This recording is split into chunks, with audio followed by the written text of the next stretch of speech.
Laging magpatalo sa mga taong nonsense. Useless makipagtalo sa taong sarado ang utak. Walang alam na rason kundi yung kanya lang. Walang alam na detalye at ayaw ng dagdagan. Yung alam na alam mong mali naman, pero ang tapang-tapang pang makipag-usap. Sayang lang ang oras mo sa mga ganitong tao. Hinding-hindi ka mananalo sa mga taong ganyan.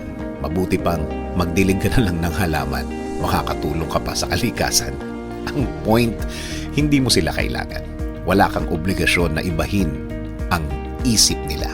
Sa unang usap nyo pa lang, segundo pa lang ang dumadaan, alam na alam mong wala kang pakikinabangan sa oras na gagamitin mo sa kanila.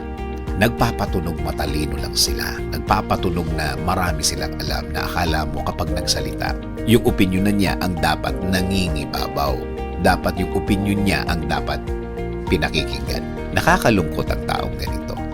Marami na din sigurong nag-attempt na itama siya. Pero kapag nakakontra ka na sa kanya at yung isi-share mo na ang sasabihin mo, nagagalit. Hindi naman masama kung tatangkain mong linawin ang isip niya at ituwid ang tabingi niyang opinyon. Pero again, segundo pa lang, malalaman mo na sarado na ang isip niya at ayaw nang tumanggap ng ibang pananaw o rason. Again, huwag magsayang ng time sa mga taong ganyan. Ikaw ang talo dyan. Ikaw ang lugi kung ipipilit mo lang ang gusto mo.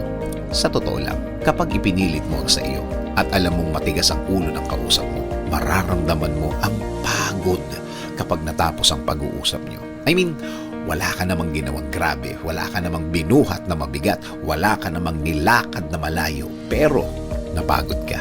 Tumaas ang BP mo. Napaisip ka ng malalim kasi naman, sinabayan mo ng lakas ng boses at galaw ng katawan ang pag-i-explain mo.